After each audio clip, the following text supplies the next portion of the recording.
Sound जो है वो निकला। इस तरह से पकड़ा और रबड़ के ऊपर ज़ोर से मारा।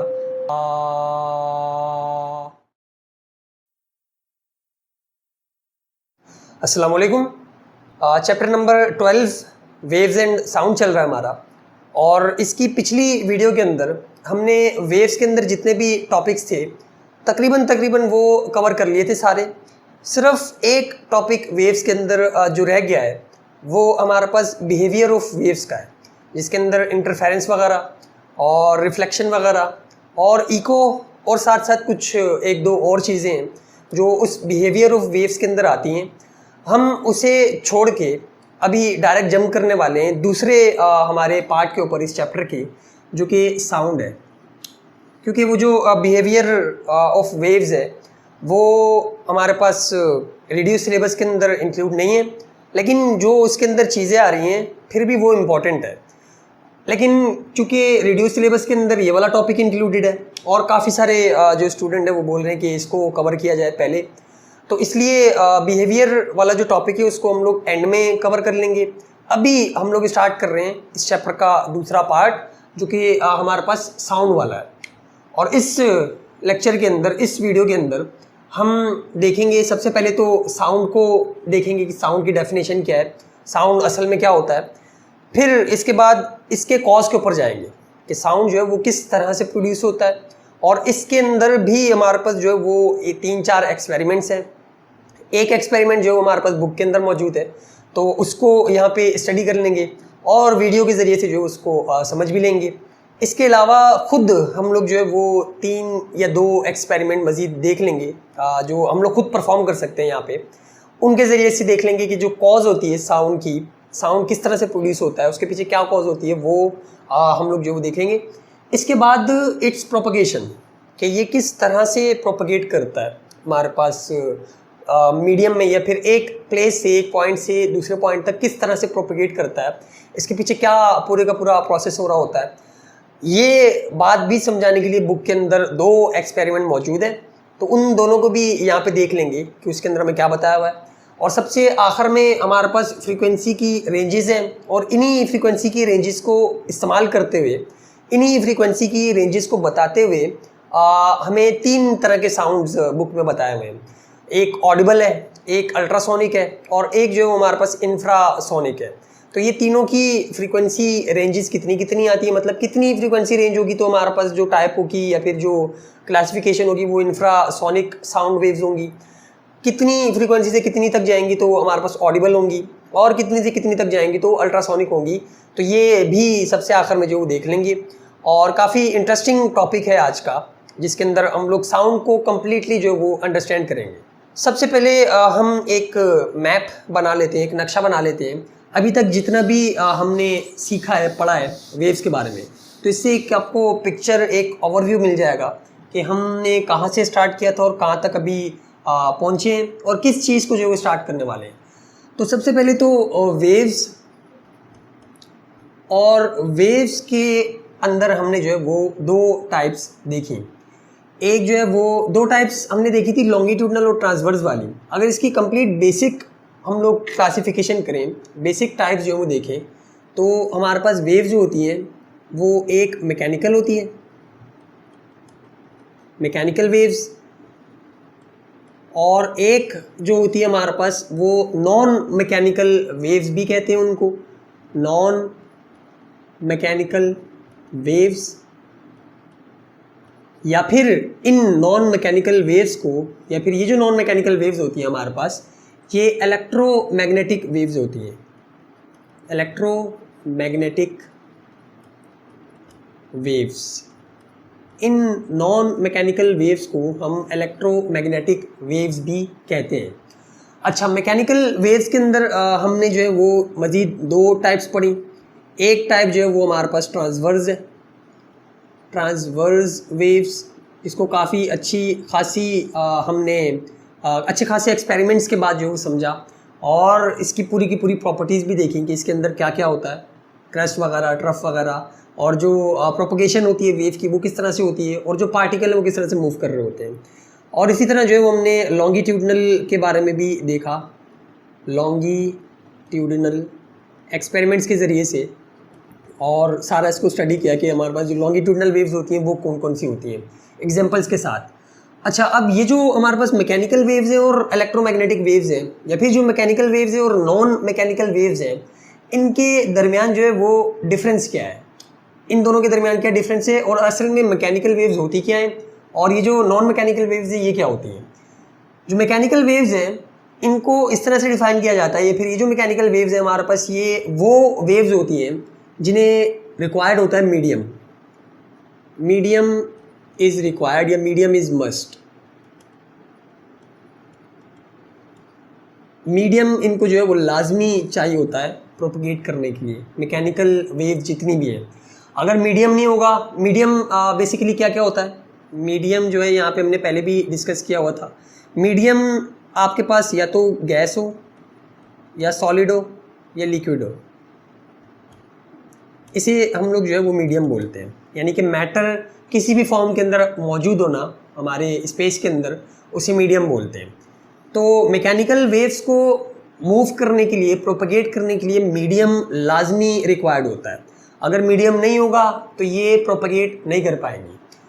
इसके अलावा जो इलेक्ट्रोमैग्नेटिक वेव्स होती हैं या फिर नॉन मैकेनिकल वेव्स होती हैं, इनको मीडियम नहीं चाहिए होता, do not require any medium. कोई मीडियम इनको जो है वो नहीं चाहिए होता प्रोपगेट करने के लिए या फिर ट्रैवल करने के लिए। इनकी एग्जांपल्स जो है वो हमने काफ़ी सारी देखी। ट्रांसवर्स वेव की जो एग्जांपल थी वो हमारे पास क्या थी, सबसे पहले तो वाटर के रिपल्स थे। वाटर वेव्स भी बोलते हैं उनको, रिपल्स भी बोलते हैं, रिपल्स ऑन वाटर। तो रिपल्स हमने काफ़ी डिटेल के अंदर देखा था एक्सपेरिमेंट्स के अंदर। और इसके साथ साथ जो है वो वेव्स इन स्ट्रिंग या फिर रॉप, वेव्स इन स्ट्रिंग या फिर रॉप, ये इसकी एग्जांपल के अंदर थी। और लॉन्गिट्यूडनल वेव्स के अंदर हमने साउंड वेव्स को देखा था। लॉन्गिट्यूडनल वेव्स की जो एग्जांपल्स थी इसके अंदर हमने देखा था कि साउंड वेव्स जो आ रही है ये हमारे पास लॉन्गिट्यूडनल वेव्स थी। इलेक्ट्रोमैग्नेटिक वेव्स के अंदर क्या क्या आएंगी, लाइट वेव्स। इसके अलावा आपके पास एक्स रेज जो है ये भी इलेक्ट्रोमैग्नेटिक रेडिएशन है, इलेक्ट्रोमैग्नेटिक वेव्स हैं। इसके अलावा रेडियो वेव्स हैं और बहुत सारी हमारे पास जो है वो वेव्स की टाइप्स मौजूद हैं जो इलेक्ट्रोमैग्नेटिक वेव्स होती हैं। इन्हें कोई मीडियम नहीं रिक्वायर्ड होता ट्रैवल करने के लिए, ये किसी भी मीडियम से जो पास हो जाएंगी, और मीडियम अगर ना भी हो तो वैक्यूम से भी पास हो जाएंगी। वैक्यूम हमारे पास एक ऐसा स्पेस होता है कि जिसके अंदर मैटर मौजूद ही ना हो, ना ही एयर हो, ना ही सॉलिड हो, ना ही लिक्विड हो। और इस तरह की जो स्पेस है, इस तरह की जो जगह है, ये हमारे पास अर्थ से अगर बाहर चले जाओ काफ़ी डिस्टेंस के बाद आपके पास जो वो स्पेस आ जाता है। यानी कि एयर भी ख़त्म, सॉलिड और लिक्विड तो वैसे ही नहीं होते, एयर भी ख़त्म हो जाती है, मीडियम कुछ भी नहीं होता। अब इनकी एक ये प्रॉपर्टी है इलेक्ट्रोमैग्नेटिक वेव्स की कि ये उसमें से भी पास हो जाती हैं, जबकि जो हमारे पास मैकेनिकल वेव्स हैं इन्हें लाजमी तौर पे कोई ना कोई मीडियम ज़रूर चाहिए। या तो वो एयर होनी चाहिए, या फिर सॉलिड होना चाहिए, या फिर हमारे पास जो वो लिक्विड होना चाहिए। इसके बगैर ये जो ये प्रोपगेट नहीं कर पाती। अब इसी से रिलेटेड हमारे पास एग्ज़ाम के अंदर एक साइंटिफिक क्वेश्चन आता है, और एक नहीं बल्कि अच्छे खासे वो क्वेश्चन बना सकते हैं इसी कॉन्सेप्ट को यूज़ करते हुए। एक जो रीज़न है वो इस तरह से आता है कि सूरज के अंदर जो धमाके हो रहे हैं, सबसे पहले तो यहाँ पे हम सूरज बनाते हैं कि फ़र्ज़ करो कि ये हमारा सन है और सन के अंदर हमारे पास ब्लास्ट हो रहे हैं, अच्छे खासे बड़े बड़े धमाके हो रहे हैं, फ्यूजन रिएक्शन हो रहा है इसके अंदर, यानी कि जो हाइड्रोजन है वो आपस में फ्यूज़ हो रहे होते हैं और अच्छे खासे धमाके हो रहे होते हैं इसके अंदर। अगर इस तरह का धमाका यहाँ अर्थ के ऊपर हो तो अर्थ पूरी टूट जाए, यानी कि इसकी इतनी ज़्यादा साउंड होता है, इसका अच्छा खासा साउंड होता है। तो रीज़न वो इस तरह से देते हैं आपको क्वेश्चन के अंदर या फिर आपके एग्ज़ाम के अंदर कि जो अर्थ के अंदर ब्लास्ट होते हैं इतने बड़े बड़े, इनकी आवाज़ हम लोग क्यों नहीं सुन सकते। ये अर्थ है और ये जो है हमारे पास सन है, तो इसकी आवाज़ जो ब्लास्ट हो रहे हैं इसकी आवाज़ हम तक क्यों नहीं पहुंच सकती अर्थ तक। तो एक तो ये वाला आपके पास रीज़न बन सकता है। एक ये बन सकता है कि अगर स्पेस के अंदर मीडियम मौजूद नहीं है, कोई भी मीडियम नहीं है, ना ही एयर है, ना ही आपके पास सॉलिड है, ना ही लिक्विड है। तो लाइट वेव्स किस तरह से ट्रैवल करती हुई हम तक पहुंचती हैं? लाइट रेज हमने देखा कि सूरज से जो है वो अर्थ तक पहुंच रही होती हैं लाइट वेव्स। और इसी तरह जो हीट है ये भी एक किस्म की वेव है, या फिर इंफ्रारेड हमारे पास रेडिएशन होती हैं जो हीट को कंटेन करती हैं, तो वो भी सन से जो है यहाँ तक पहुँच रही होती है। तो ये भी पूछ सकते हैं वो एग्जाम के अंदर कि लाइट रेज किस तरह से जो है वो सन से अर्थ तक पहुँच रही होती हैं, जबकि साउंड वेव जो है वो नहीं पहुँच पाती, या फिर साउंड वेव जो है वो हमें क्यों नहीं सुनाई देती, कि जो अर्थ जो सन के अंदर जो ब्लास्ट हो रहे हैं हमें क्यों नहीं सुनाई देते। तो इसका जवाब हमारे पास यहाँ पे मिलता है हमें। सबसे पहले तो ये जो हमारे पास लाइट रेज है और हीट रेज है, ये किस तरह से सन से हम तक पहुँच रही हैं, क्योंकि इन्हें कोई मीडियम रिक्वायर्ड नहीं होता।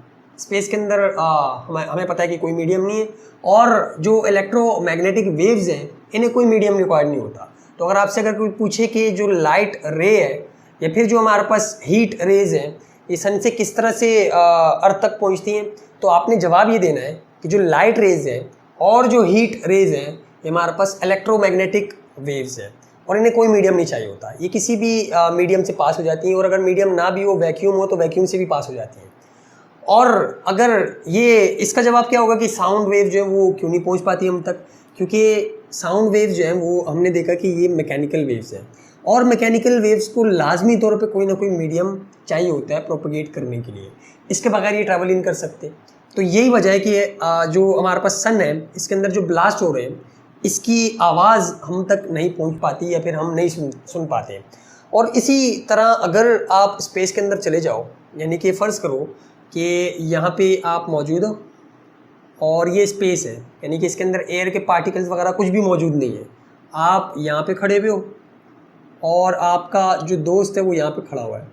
आप जितना मर्ज़ी चाहे चीख लो, जितना मर्ज़ी चाहे साउंड प्रोड्यूस करने की कोशिश कर लो, आपका जो साउंड है वो इस बंदे तक नहीं पहुँच पाएगा, कभी भी नहीं पहुँच पाएगा। क्यों? क्योंकि जो साउंड वेव्स होती हैं वो मैकेनिकल वेव्स होती हैं, और इन्हें जो है वो मीडियम लाजमी रिक्वायर्ड होता है। ये जो बात है, ये जो कॉन्सेप्ट है, हम जब एक्सपेरिमेंट्स वगैरह देखेंगे साउंड के कि ये किस तरह से प्रोड्यूस होता है, और साथ ही साथ एक और एक्सपेरिमेंट बाकायदा आपकी बुक के अंदर मौजूद भी है जिसके अंदर ये बात प्रूव की हुई है कि जो साउंड वेव्स हैं ये मैकेनिकल वेव्स हैं, यानी कि इनको मीडियम लाजमी चाहिए होता है ट्रैवल करने के लिए। अच्छा, अब शायद हमने ट्रांसवर्स वेव्स के अंदर लाइट वेव्स की भी एग्जांपल डाली हुई थी, वो इस वजह से कि जो हमारे पास इलेक्ट्रोमैग्नेटिक रेडिएशंस होती है इनकी जो प्रोपगेशन हो रही होती है, या फिर इनका जो स्ट्रक्चर बन रहा होता है वो इसी तरह से क्रस्ट और ट्रफ मिल के बन रहा होता है, क्रस्ट और ट्रफ। तो ट्रांसवर्स वेव्स की भी कैटेगरी के अंदर ये आएंगी, लेकिन ये जो ट्रांसवर्स वेव्स होंगी ये मैकेनिकल नहीं होंगी, फिर ये हमारे पास नॉन मैकेनिकल होंगी।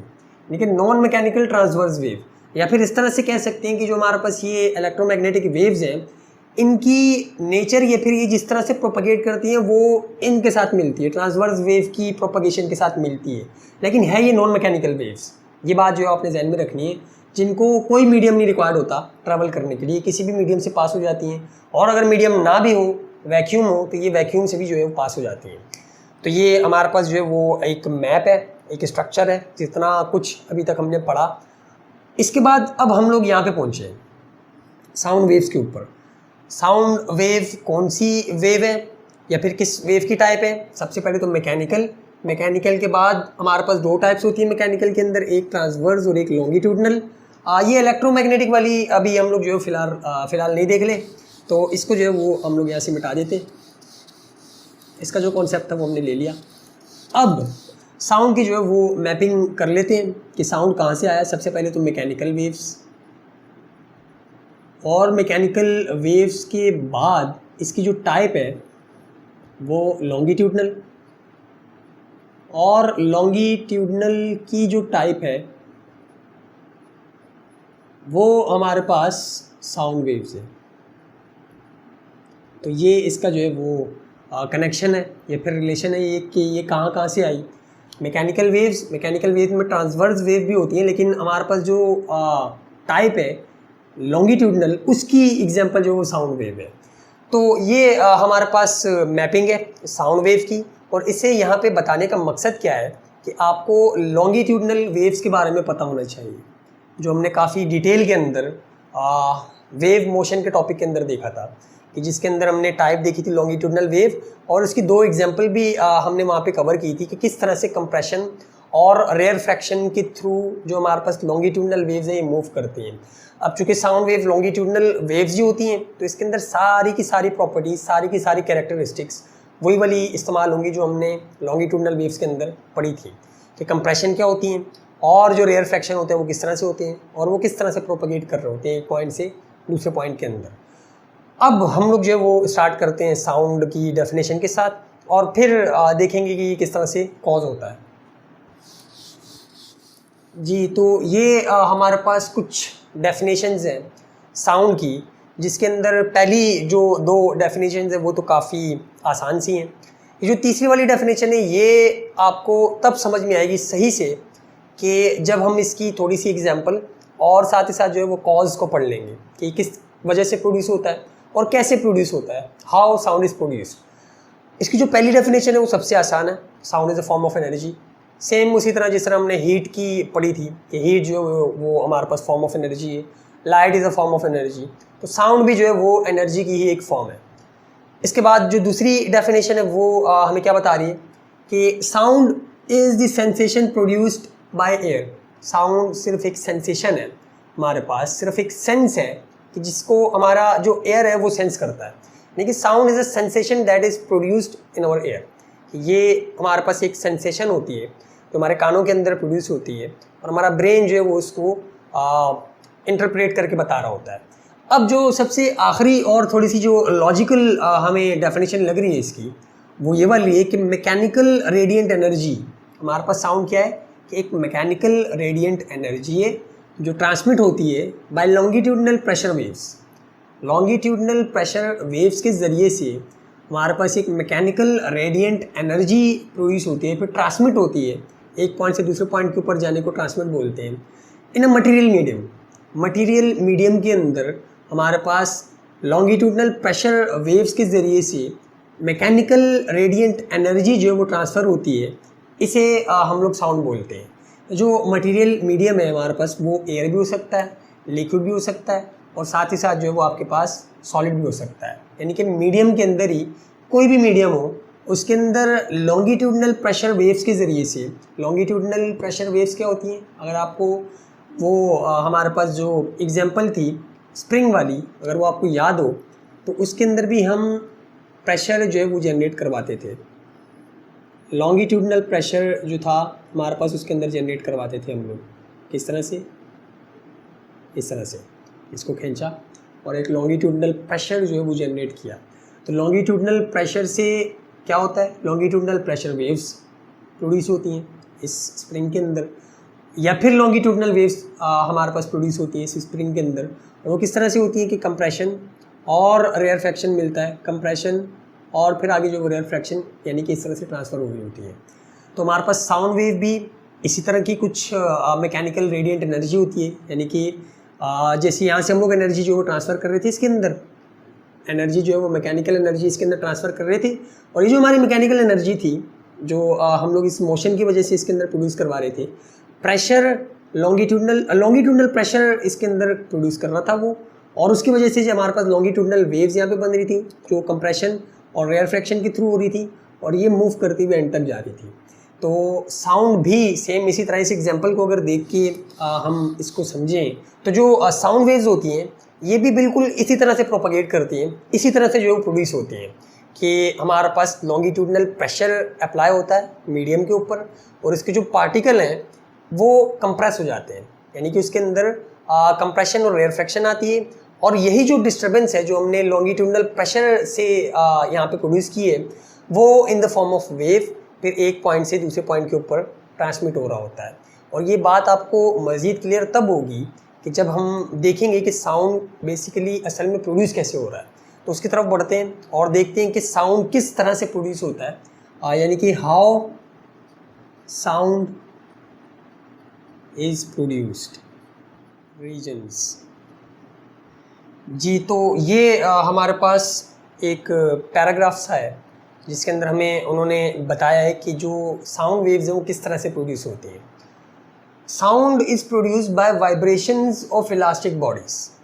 इस टॉपिक को, इस चीज़ को समझने के लिए आपको जो लॉन्गिट्यूडनल वाला टॉपिक था वो पता होना चाहिए कि उसके अंदर जो वेव्स थी, वो जो लॉन्गिट्यूडनल वेव्स थी वो किस तरह से प्रोपगेट करती हैं एक पॉइंट से दूसरे पॉइंट के ऊपर।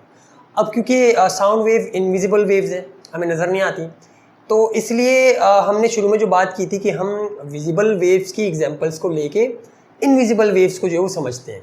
तो विजिबल वेव्स उसके अंदर हमने क्या ली थी लॉन्गिट्यूडनल में, स्प्रिंग वाली, कि स्प्रिंग को हम वाइब्रेट करवाते हैं, यानी कि वाइब्रेशन जो है उसके अंदर प्रोड्यूस करते हैं अपने हाथ से, और या फिर उसको जो हम लोग प्रेशर भी बोल सकते हैं कि लॉन्गिट्यूडनल प्रेशर या फिर वाइब्रेशन या फिर सिंपल हार्मोनिक मोशन हम लोग जो है परफॉर्म करवा रहे होते हैं अपने हाथ से, कि जिसके अंदर फ़र्ज़ करो कि ये हमारे पास वो स्प्रिंग था, वही जो अभी पीछे हमने एग्जांपल ली।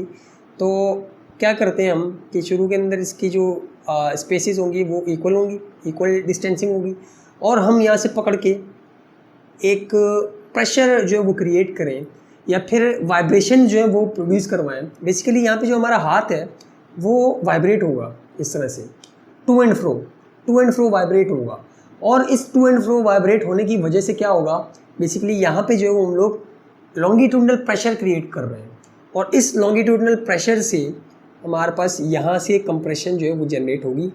हमने लॉन्गिट्यूडनल प्रेशर लगाया, यहाँ पे कंप्रेशन आई, और यही जो कंप्रेशन है ये फिर आगे तक मूव करते हुए जाती है। यही कंप्रेशन इस पूरे स्प्रिंग के अंदर इस तरह से मूव होती हुई हमें नज़र आती है। साउंड वेव के पीछे भी यही प्रोसेस है, पूरे का पूरा सेम टू सेम यही प्रोसेस है। सिर्फ इसके अंदर जो मटेरियल है वो हमारे पास ज़्यादातर एयर होती है, यानी कि एयर के अंदर ट्रैवल होता है साउंड। लिक्विड और सॉलिड के अंदर भी हो सकता है, लेकिन ज़्यादातर जो है वो हमारे पास एयर के अंदर हम लोग इसकी एग्जांपल देखते हैं। और फ़र्ज़ करो कि यहाँ पे हमारे पास एयर के पार्टिकल्स मौजूद हैं, ये एयर के पार्टिकल्स हैं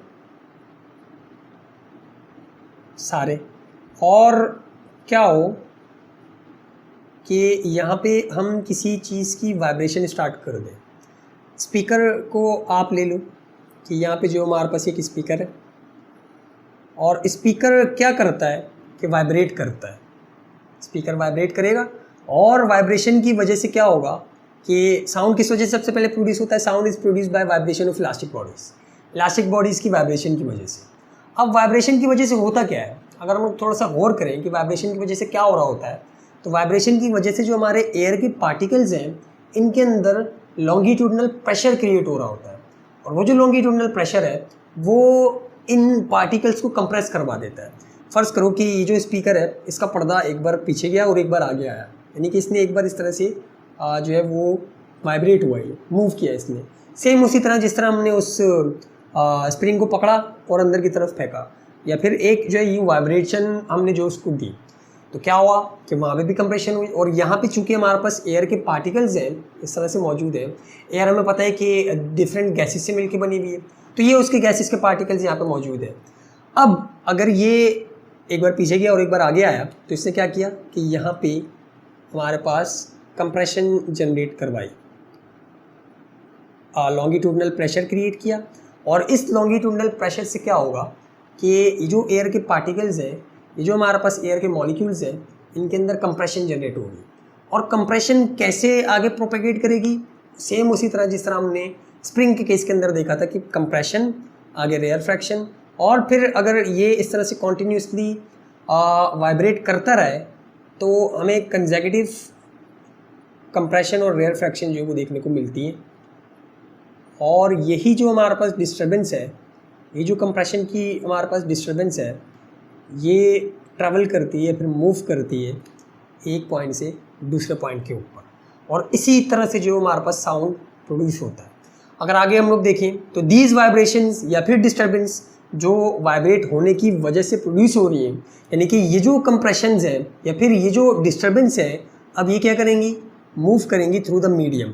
मीडियम का होना तभी हमने पीछे बोला कि लाजमी है, क्योंकि अगर मीडियम नहीं होगा तो कंप्रेशन किसके अंदर होगी, कंप्रेशन या फिर जो रेयर फ्रैक्शन का फिनोमेना ये किसके अंदर होगा, ये हो ही नहीं सकता।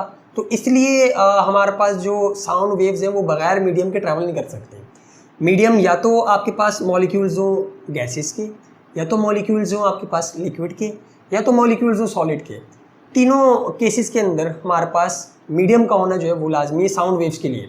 तीनों केसेस के अंदर ये वाला प्रोसेस हो रहा होता है कि जो बॉडी है वो वाइब्रेट करती है और उसकी वाइब्रेशन से क्या होता है कि जो पार्टिकल्स हैं उस मीडियम के, उनके अंदर लॉन्गिट्यूडनल प्रेशर क्रिएट होता है और वो जो लॉन्गिट्यूडनल प्रेशर है वो कंप्रेस कर देता है मॉलिक्यूल्स को, और वो जो कंप्रेशन है वो फिर इस तरह से आगे आगे ट्रांसफ़र होती रहती है। ये जो कंप्रेशन है ये आगे जाएगी, फिर आगे जाएगी, फिर आगे जाएगी, और इस तरह करते करते जो है वो जिस तरह से स्प्रिंग के अंदर ट्रैवल कर रही थी, ये भी ट्रैवल करती करती करती करती जो आगे तक जा रही होगी। Disturbance move through the medium from the point of creation to different regions. इस पॉइंट ऑफ क्रिएशन से ये जो हमारे पास डिस्टर्बेंस प्रोड्यूस हुई है ये चलती भी जो है वो आगे तक जाएगी और डिफरेंट रीजन्स तक, मतलब अच्छी खासी रेंज तक जो है वो जाती जाएगी। अब आगे कितना दूर तक जा सकती है वो डिपेंड करता है कि जो हमारे पास सोर्स है उसकी इंटेंसिटी कितनी है, लेकिन प्रोड्यूस हर केस के अंदर इसी तरह से होगा। हमारे पास साउंड इसी तरह से प्रोड्यूस होगा कि पार्टिकल्स वाइब्रेट कर रहे हैं और उनकी वाइब्रेशन से क्या हो रहा है कि हमारे पास जो मीडियम है, चाहे वो एयर हो, लिक्विड हो या फिर सॉलिड हो, उसके मॉलिक्यूल्स के अंदर कंप्रेशन प्रोड्यूस होगी और वो जो कंप्रेशन है वो फिर आहिस्ता आहिस्ता ट्रैवल करते करते मूव करेगी। तो इसी की वजह से जो है वो फिर इसी चीज़ को जो है हम लोग साउंड बोलते हैं। अब अगर हम इसकी ये वाली डेफिनेशन पढ़ें तो ये हमें समझ में आ जाएगी। कैसे कि mechanical radiant energy, mechanically radiant energy, जो इसका पर्दा था स्पीकर का, उसने मैकेनिकली एनर्जी को रेडिएट किया, यानी कि मूव किया, तो एनर्जी को जो है वो रेडिएट किया यहाँ पे, और किस फॉर्म के अंदर रेडिएट किया? By longitudinal pressure, longitudinal pressure. और ये जो लॉन्गिट्यूडनल प्रेशर की वजह से एक वेव या फिर डिस्टर्बेंस बनी है यहाँ पे, इस ट्रांसमिटेड, ये ट्रांसमिट होगी इस वाले पॉइंट से डिफरेंट रीजन तक through material medium such as air. Material medium या तो एयर हो या तो लिक्विड हो या फिर सॉलिड हो, तीनों के अंदर से जो ये पास हो सकती है और जो प्रोपगेशन है उसकी वो सेम इसी तरह से होगी। अब इसे प्रूफ करने के लिए कि जो हमारे पास साउंड वेव है ये वाइब्रेशन की वजह से ही प्रोड्यूस होता है बॉडीज़ की, आपकी बुक के अंदर एक एग्जांपल मौजूद है, एक एक्सपेरिमेंट मौजूद है जो कि ट्यूनिंग फोर्क वाला एक्सपेरिमेंट है। ट्यूनिंग फोर्क वाला एक्सपेरिमेंट भी यहाँ पे हम लोग देख लेते हैं। और ट्यूनिंग फोर्क वाले एक्सपेरिमेंट के अंदर वो लोग आपको क्या बता रहे हैं या फिर क्या चीज़ प्रूफ करवाना चाह रहे हैं, यही जो चीज़ अभी हमने यहाँ पे पढ़ी कि ये जो साउंड है ये बॉडीज़ की वाइब्रेशन की वजह से ही प्रोड्यूस होता है। और इसे प्रूफ करने के लिए उन्होंने आपको बोला है कि आप एक ट्यूनिंग फोर्क लें। ट्यूनिंग फोर्क कुछ इस तरह का इंस्ट्रूमेंट होता है, ट्यूनिंग फोर्क कुछ इस तरह का इंस्ट्रूमेंट होता है, और अगर आप अपने फिज़िक्स की लैब के अंदर गए हो स्कूल में तो शायद आपकी लैब के अंदर आपने इस तरह का इंस्ट्रूमेंट देखा होगा। इसे ट्यूनिंग फोर्क बोलते हैं। और क्या होता है कि जब हम इसकी ये वाली एंड्स रबड़ के ऊपर मारते हैं ज़ोर से, इस तरह से पकड़ा और रबड़ के ऊपर ज़ोर से मारा, तो एक साउंड वेव जो है वो यहाँ से क्रिएट होती है, यानी कि आवाज़ निकलती है, साउंड प्रोड्यूस होता है यहाँ पे, जो कि कुछ इस तरह से जो ट्रैवल कर रहा होता है। यानी कि आप क्या करो कि ये ट्यूनिंग फोर्क लो, इस रबड़ के ऊपर ज़ोर से मारो तो आवाज़ जो है वो निकलेगी, साउंड प्रोड्यूस होगा। अब साउंड कैसे प्रोड्यूस हुआ होगा, यही वाला जो हमारे पास टॉपिक है, यही वाली चीज़ के वाइब्रेशंस की वजह से। इसके जो ये दो एंड्स हैं, इसकी जो दो ये पॉन्जेस हैं, ये वाइब्रेट कर रही होंगी और इनकी वाइब्रेशन की वजह से ही साउंड जो है वो प्रोड्यूस हो रहा होगा। इसे प्रूफ करने के लिए कि वाइब्रेशंस की वजह से ही साउंड प्रोड्यूस होता है, उन लोगों ने क्या बोला आपको कि आप ये ट्यूनिंग फोर्क पकड़ो फिर आप जो है वो एक बॉल लेके आओ। इस ट्यूनिंग फोर्क को आप इस तरह से रखो। अब इसके अंदर से जो है वो साउंड वेव्स एमिट हो रही हैं और साउंड वेव हमने क्या प्रूफ करना है कि इसकी वाइब्रेशन की वजह से ही प्रोड्यूस हो रही हैं। क्या करोगे कि एक आप छोटी सी बॉल लो और उसे इस तरह से इसके करीब लेके आओ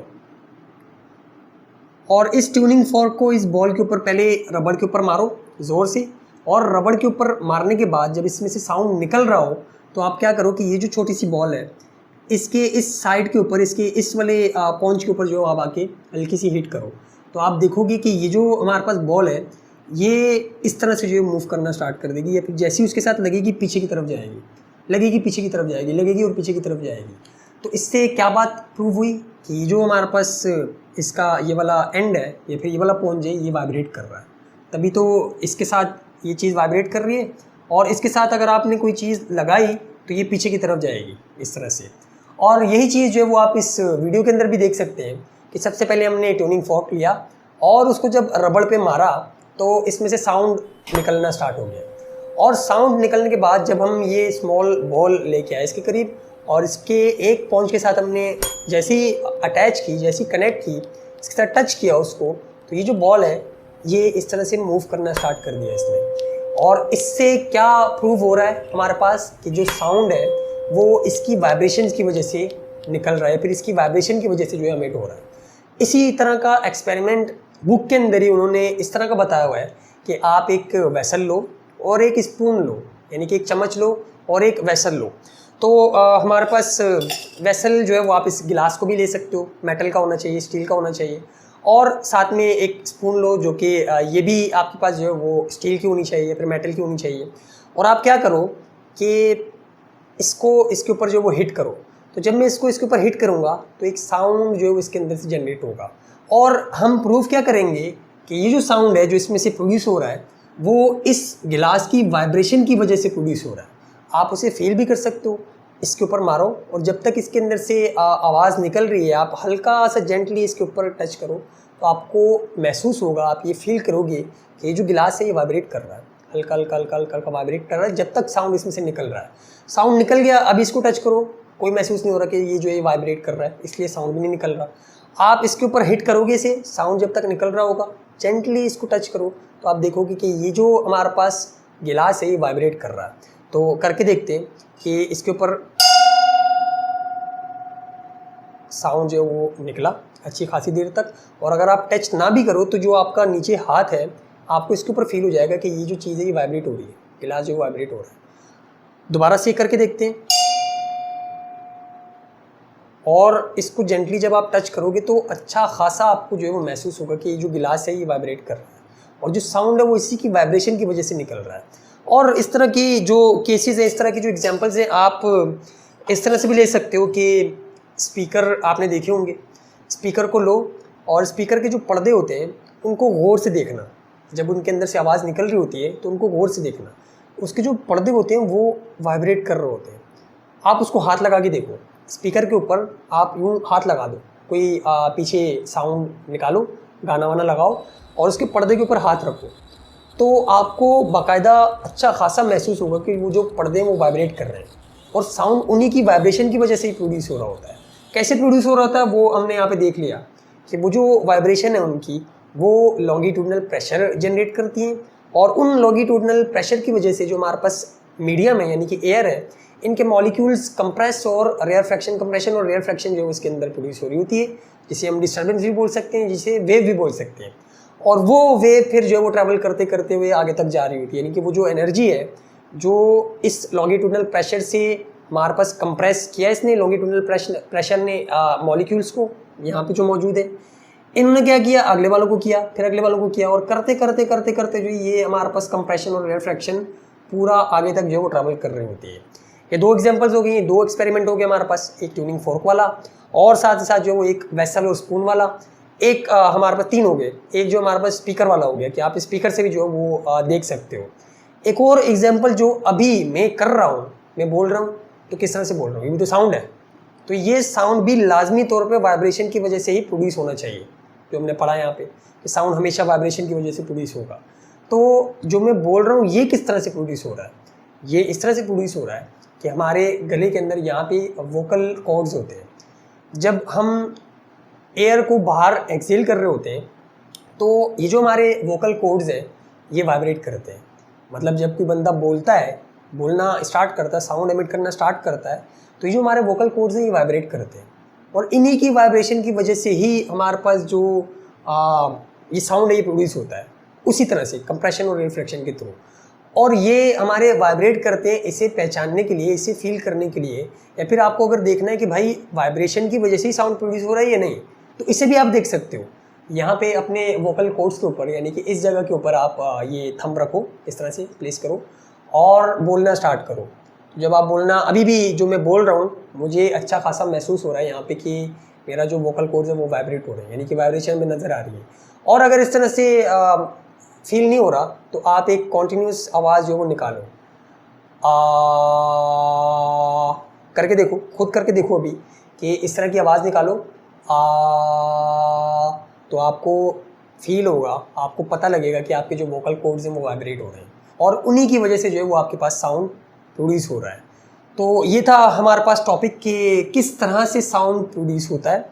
अब इसकी प्रोपगेशन के ऊपर चलते हैं और वो भी हमने बेसिकली देख लिए कि किस तरह से प्रोपगेट करता है। दोबारा से यहाँ पे जो है वो बना के देख लेते हैं। और बेसिकली एक और एक्सपेरिमेंट इसी प्रोपगेशन वाले टॉपिक के अंदर है कि साउंड बगैर मीडियम के ट्रैवल नहीं कर सकता, कि बगैर मीडियम के कैसे ट्रैवल करेगा। अगर मीडियम होगा ही नहीं तो कंप्रेशन किसके अंदर आएगी, रेफ्रैक्शन किसके अंदर आएगी, यानी कि कैसे एनर्जी जो एक जगह से दूसरी जगह पे ट्रांसफ़र होगी। इसे भी बताने के लिए हमारे पास एक एक्सपेरिमेंट है, एक एग्जांपल है, वो भी हम लोग जो है यहाँ पे देख लेते हैं। सबसे पहले हम यहाँ लिखते हैं कि प्रोपगेट कैसे करता है, प्रोपगेशन ऑफ साउंड। और इसकी कोई वर्डिंग वगैरह हम लोग लिखने वाले नहीं है यहाँ पे, सिर्फ समझेंगे, जो कि हमने पहले भी यहाँ पे भी जो भी समझ लिया है। तो propagation of sound, sound waves बोलो, ये साउंड बोलो, एक ही बात है, साउंड वेव्स या फिर साउंड। अच्छा, अब एक हमारे पास एक्सपेरिमेंट जो ये प्रूफ करता है कि बगैर मीडियम के साउंड ट्रैवल नहीं कर सकता, वो कौन सा वाला है कि उन्होंने आपको बोला है कि आप एक गिलास का जार लो, एक बोतल लो।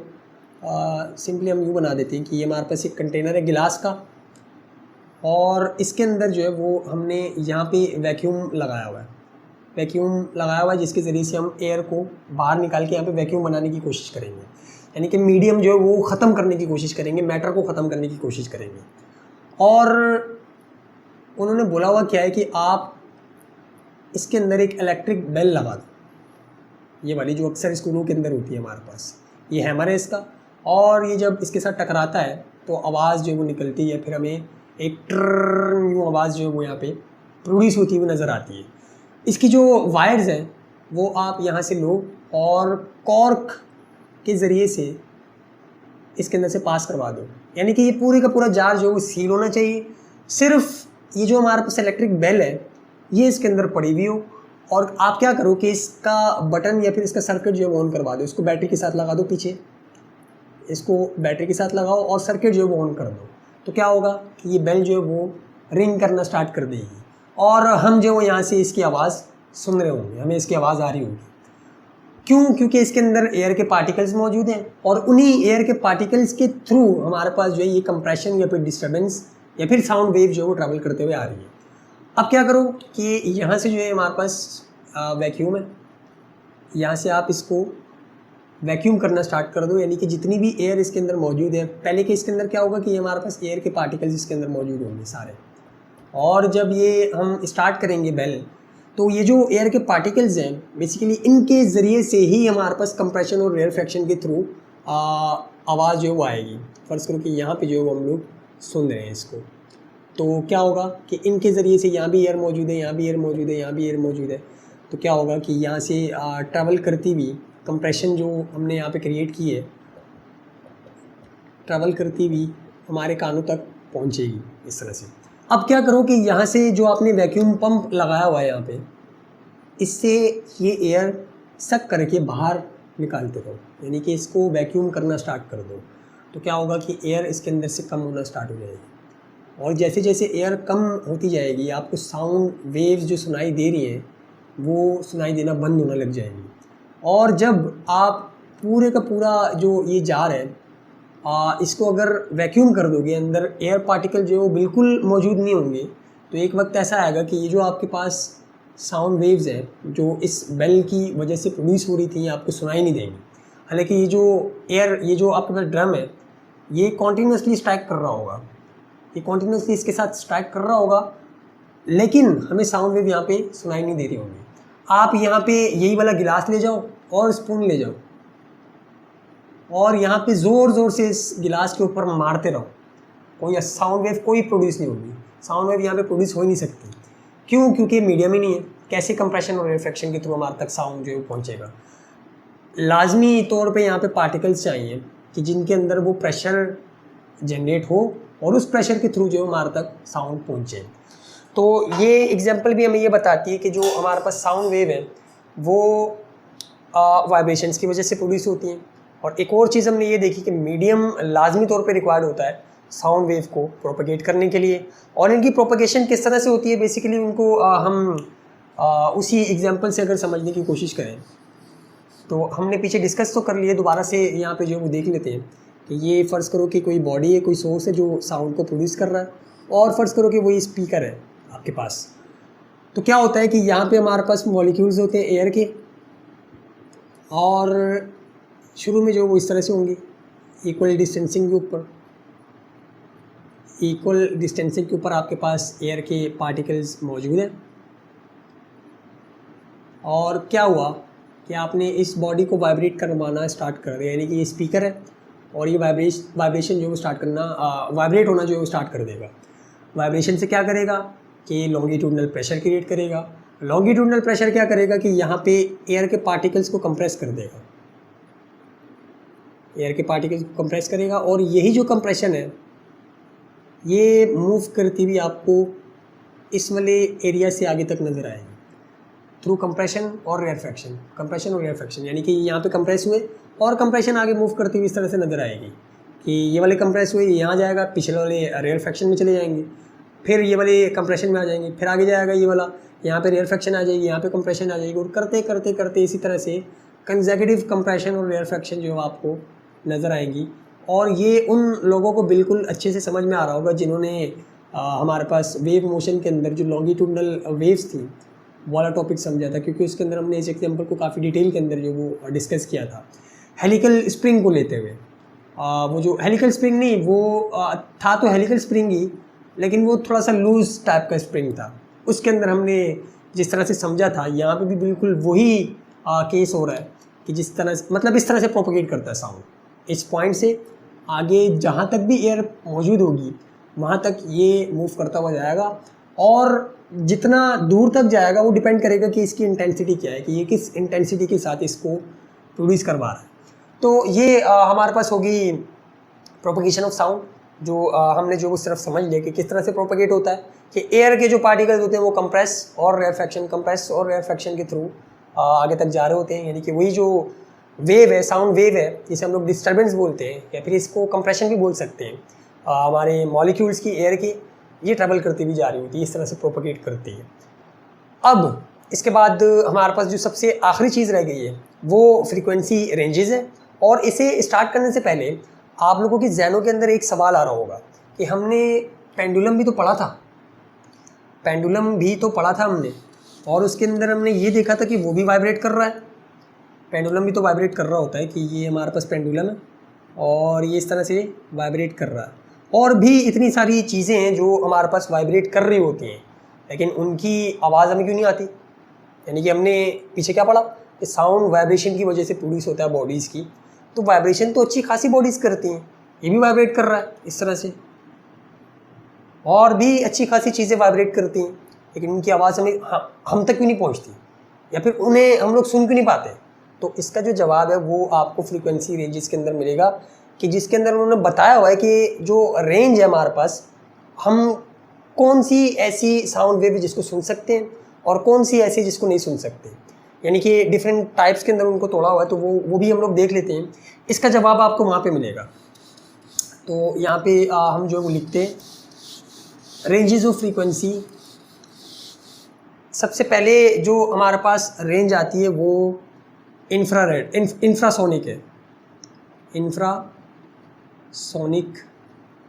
वेव्स या फिर इंफ्रासोनिक साउंड वेव्स। सोनिक का जो लफ्ज़ है यहाँ पे वो बेसिकली साउंड को ही शो कर रहा होता है, तो इसलिए इंफ्रासोनिक वेव्स। इसके बाद हमारे पास ऑडिबल वेव्स होती हैं, और इसके बाद जो है वो आपके पास सबसे आखिरी अल्ट्रासोनिक है, अल्ट्रासोनिक वेव्स।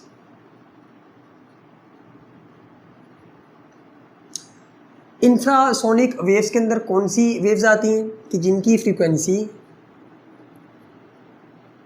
हमारे पास लेस होती है देन 20 हर्ट्ज़। ऑडिबल फ्रीक्वेंसी की रेंज क्या है, या फिर ऑडिबल वेव्स की फ्रीक्वेंसी की रेंज क्या है, 20 हर्ट्ज़ से लेकर 20,000 हर्ट्ज़ तक। और जो अल्ट्रासोनिक है ये 20,000 हर्ट्ज से लेकर ग्रेटर होती है,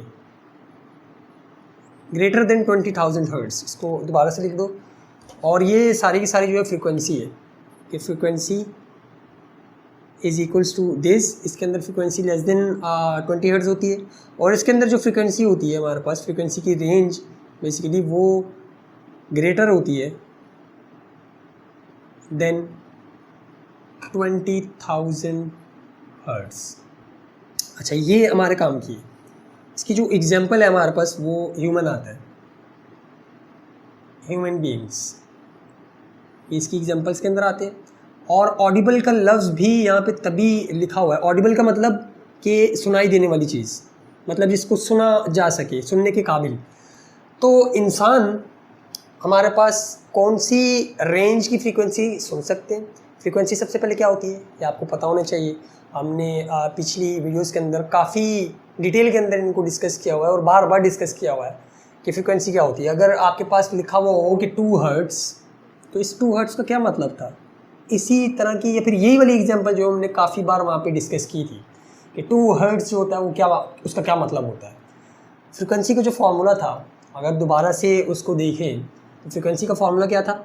वाइब्रेशंस अपॉन टाइम, या फिर एक सेकंड के अंदर कोई बॉडी कितनी वाइब्रेशंस क्रिएट कर रही है उसको हम लोग फ्रीक्वेंसी बोलते हैं।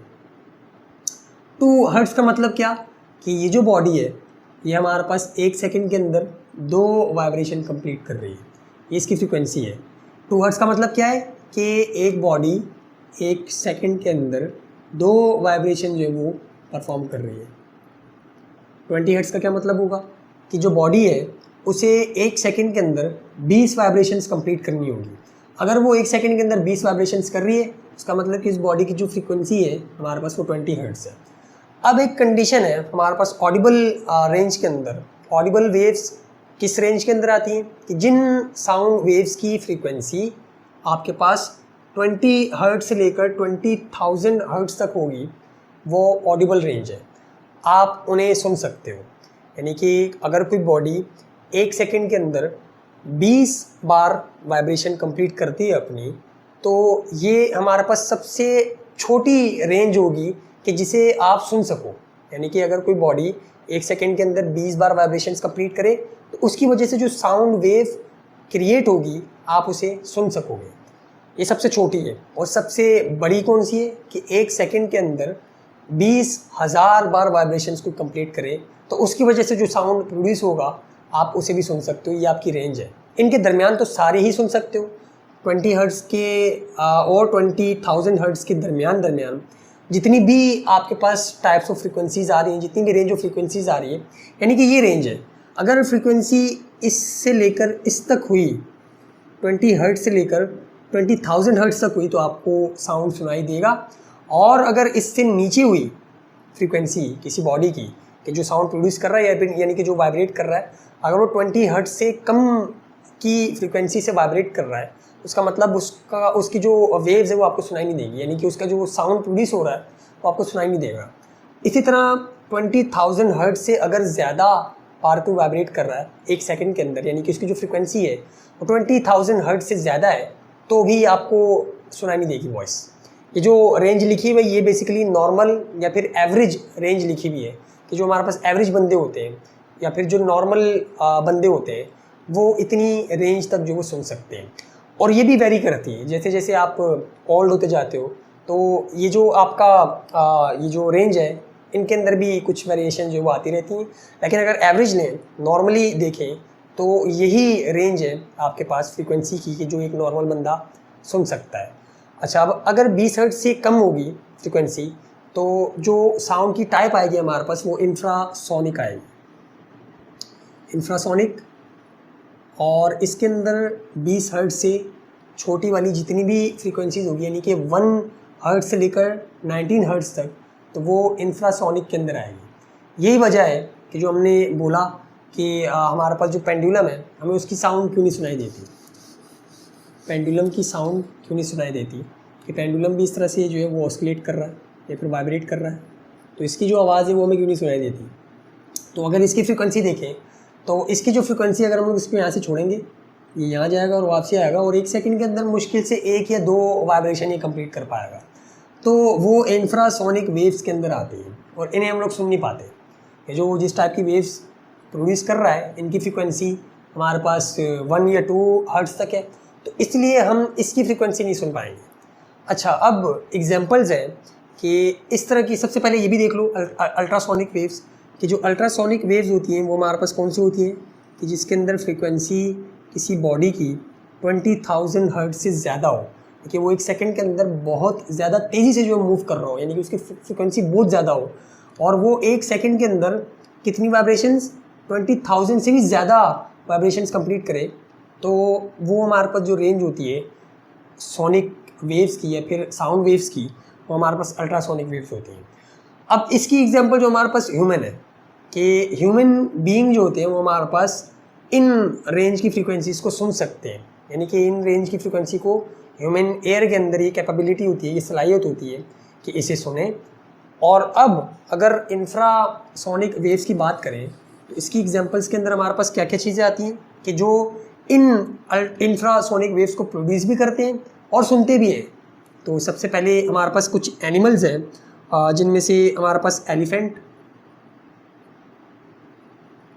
वेल, इसके अलावा जिराफ भी जो है हमारे पास इसकी एग्जांपल के अंदर आता है कि ये जो हमारे पास एनिमल्स हैं ये इस हमारे पास टाइप को, इस इंफ्रासोनिक वेव्स को एमिट भी करते हैं और इन्हें सुनते भी हैं। इसके बाद अगर अल्ट्रासोनिक वेव्स की एग्जांपल्स की बात करें तो इसके अंदर हमारे पास कौन कौन सी चीज़ें आती हैं, बैट यानी कि चमगादड़, और इसके अलावा डॉल्फिन, ये 2 इसकी एग्जांपल्स हैं। यानी कि हमारे पास ऐसे एनिमल्स हैं जो इन अल्ट्रासोनिक वेव्स को प्रोड्यूस भी करते हैं, एमिट भी करते हैं, और इन्हें सुनने की सलाहियत भी होती है इनके अंदर। ये वाले जो हमारे पास इंफ्रासोनिक वेव्स हैं, एलिफेंट और वेल जो मछली होती है और जिराफ वगैरह होता है, ये इन्हें सुन भी सकते हैं और इन्हें जो है वो प्रोड्यूस भी करते हैं, जबकि इंसानों के पास ये कैपेबिलिटी नहीं होती। यानी कि हर एक एनिमल को अलग अलग सलाहियत जो है वो अल्लाह ताला ने दी है। इनके पास जो सलाहियत है वो हमारे पास ये है कि ये 20 हर्ट्ज़ से नीचे की फ्रीक्वेंसी भी सुन सकते हैं, और इनके पास ये हमारे पास सलाहियत है कि ये 20 हर्ट्ज़ से ऊपर की फ्रीक्वेंसी भी जो वो सुन सकते हैं। और ये इनका वे भी होता है कम्युनिकेशन का, यानी कि ये अब हमें नहीं सुनाई देती। डॉल्फिन अगर साउंड वेव्स क्रिएट कर रही है तो वो हमें नहीं सुनाई देंगी। इसी तरह एलिफेंट और वेल जो 20 हर्ट्ज़ से नीचे की फ्रीक्वेंसीज जनरेट करते हैं वो हमें नहीं सुनाई देंगी। यानी कि इनका एक वे ऑफ हमारे पास कम्युनिकेशन भी है कि ये इस तरह से भी कम्युनिकेट करते हैं। तो ये था हमारा आज का टॉपिक, जिसके अंदर साउंड को हमने काफ़ी डिटेल के अंदर डिस्कस किया। सबसे पहले तो साउंड क्या होता है और फिर ये किस तरह से प्रोड्यूस होता है, इसके पीछे कॉज क्या होती है, और सबसे आखिर में हमने रेंजेस भी देख ली कि किस रेंज के ऊपर हम साउंड को या साउंड वेव को क्या नाम देते हैं। और अगर कंक्लूड करें आज के टॉपिक को तो कंक्लूजन कुछ इस तरह से कि जो साउंड वेव्स हैं, सबसे पहले तो बेसिकली ये मैकेनिकल वेव्स हैं। मैकेनिकल वेव्स इसलिए क्योंकि इन्हें प्रोपगेट करने के लिए मटेरियल रिक्वायर्ड होता है, और मैकेनिकल वेव्स के अंदर भी लॉन्गिट्यूडनल वेव्स की टाइप के अंदर ये लाई करती हैं। और ये किस तरह से प्रोपगेट करती हैं, कंप्रेशन और रेयरफैक्शन के थ्रू। और ये जो कंप्रेशन है ये हमारे पास लॉन्गिट्यूडनल प्रेशर की वजह से जनरेट होता है, और ये जो लॉन्गिट्यूडनल प्रेशर है ये वाइब्रेशन की वजह से जनरेट होता है बॉडीज़ की। तो ये था हमारा आज का टॉपिक, इसके अंदर काफ़ी डिटेल के अंदर हमने डिस्कस कर लिया साउंड को। तो आज के लिए इतना ही, मिलते हैं फिर अगली वीडियो में, तब तक के लिए अल्लाह हाफिज़।